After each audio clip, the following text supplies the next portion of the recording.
not the one that says a proton is injected with 2 times 10 to the 6th. No, this is my problem 29, probably your problem 30. In many applications, oppositely charged parallel plates with small holes cut for the beam to pass through are used to accelerate beams of charged particles. In this example, electrons drift into the space between the plates. The plates are 5 centimeters apart. So the picture that kind of goes with that is this is the space of the parallel plates. And this hole is very much a macroscopic hole right now. But the electron's going to shoot through here, and so it's really like a hole the size that an electron can come through. I mean, you can't drive a city bus despite the image. And because these are so tight together, you effectively get a static electric field here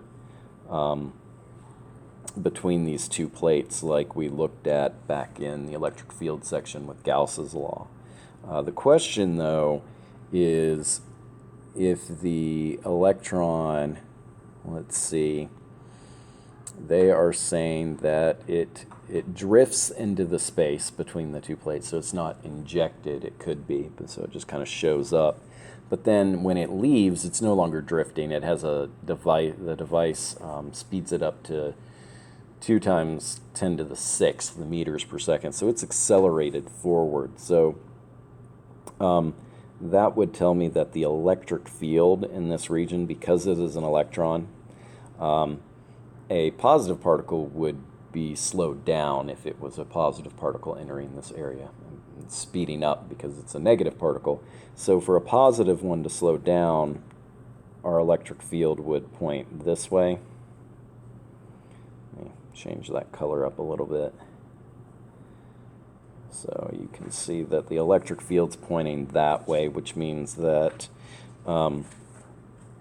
this side is going to have a positive charge density, and this side will have a negative charge density. And I'm just going to guess that it's a surface charge density, because these are small plates. So they first want to know what is the charge density on the plates. Well, to determine the charge density, we would need to know the electric field. Luckily, the relationship between electric field and force is known to us. So we know that our force equation for all this is just going to be the charge on the electron times the electric field that it experiences. And we know from earlier that the electric field on a plate is just the charge density divided by epsilon naught.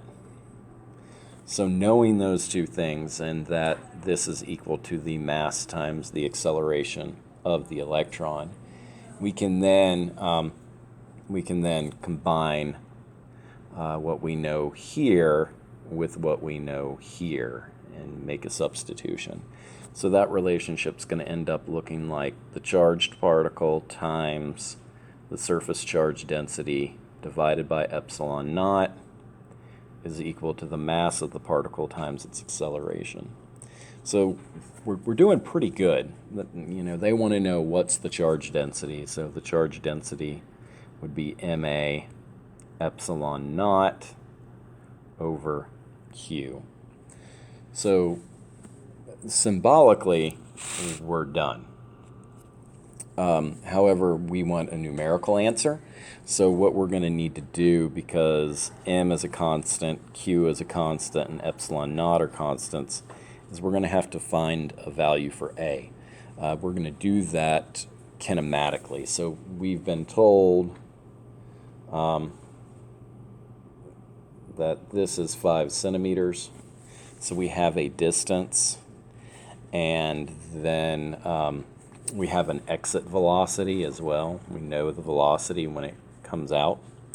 And it says it drifts in there, so I would take its initial velocity to be 0 or near 0.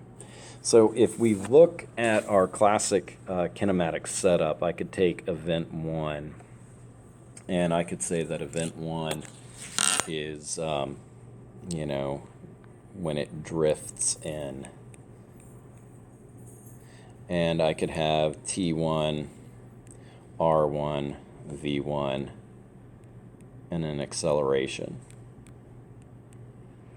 And so this is all just kinematic stuff. And then E2 would be when it exits.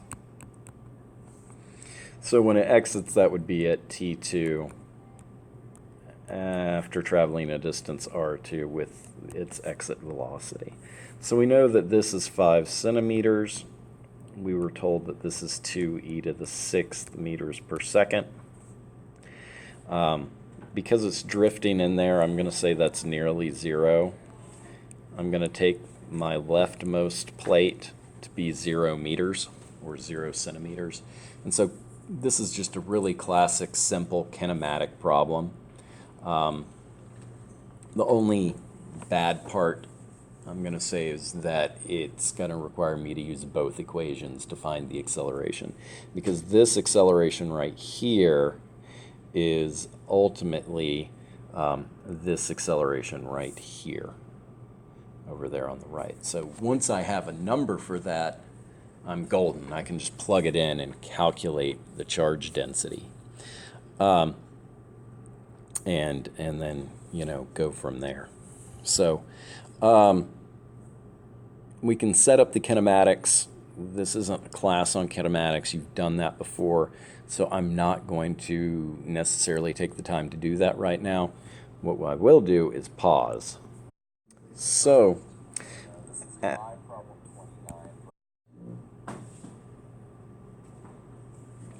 okay, hopefully it won't start talking over me again.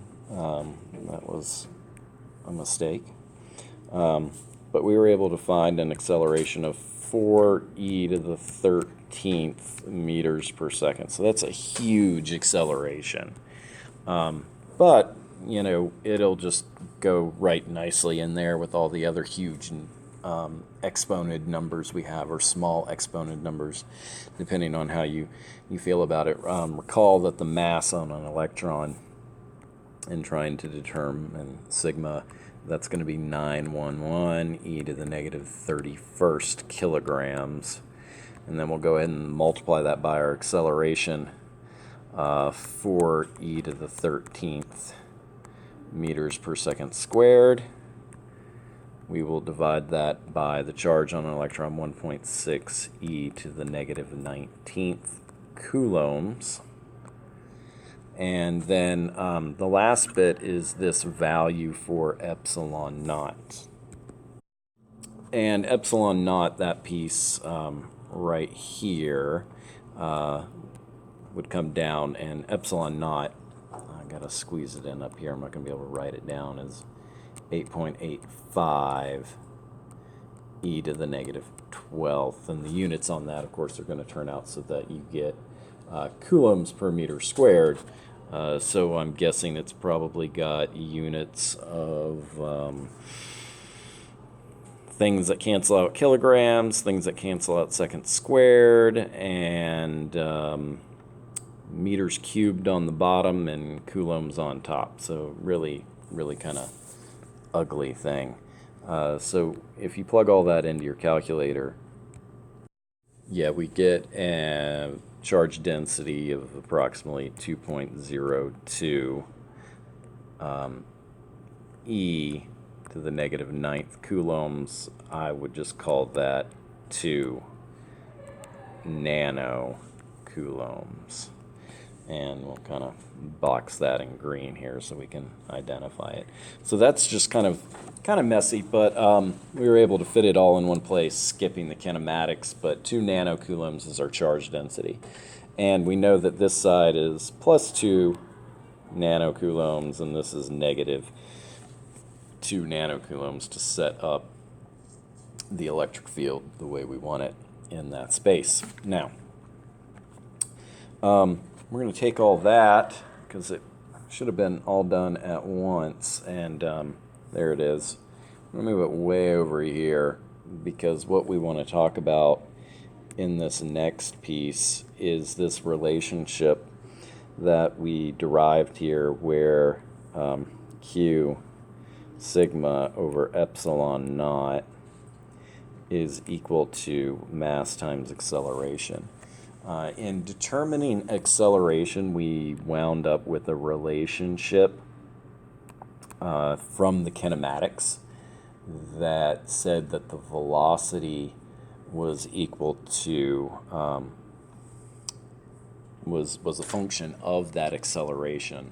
So as just kind of a short aside to that, the relationship we found was one of the distance was v squared over 2a. That's a terrible square. So if you rewrite that in terms of the acceleration would end up being v squared over twice the distance. So that gives rise to this new relationship we can look at of q sigma epsilon over epsilon naught is equal to mv squared over twice the distance. Now, the reason we want to look at that is because part D says if you doubled the charge density, what would happen to the exit speed of the electrons? So if you doubled the density over here, you could rewrite this as a function of v, and you would get v is proportional to essentially the square root of sigma. So if you doubled sigma, essentially your speed should go up by a factor of the square root of 2. So you can kind of look at that as if sigma equals 2 sigma, v equals v root 2. So it'd go up by factor of square root of 2. And then similarly, they ask a question about if you doubled the separation between the plates but held the original charge density, what would happen? So again, you're going to get this idea if you look at it that v is going to be proportional to the square root of d, right? And so if you take d and you make it double d, then again v is going to end up being the square root of 2 times v. So the effect is essentially the same. You could either double the charge density or you can double the distance and get the same results. So maybe you're not capable of doubling the charge density for whatever reason. You could modify it to widen the gap. Maybe you have engineering concerns and you can't widen the gap, but maybe you can crank up the amount of electrical energy you're using to supply that plate with a charge density, and you'd get the same effect. In both cases, velocity would go up by a factor of square root of 2. So, is that symbol you drew? The kind of equal sign? it's kind of like an alpha, but it keeps going. It's just for proportions, and that's not. Means equal? No, it's not equal. It just means it's proportional to.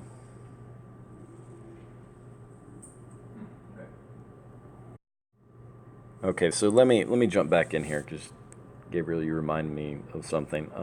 First of all, charge density should have units of per meter cubed, or excuse me, per meter squared, because it's a surface charge density. So that's one mistake I made. This should be 2 nanocoulombs per meter squared. And then to answer your question, no, it was not just these two numbers in the numerator. I also needed to include epsilon naught in the numerator. I just didn't have room when I was writing it the first time. So just those two amendments should do well.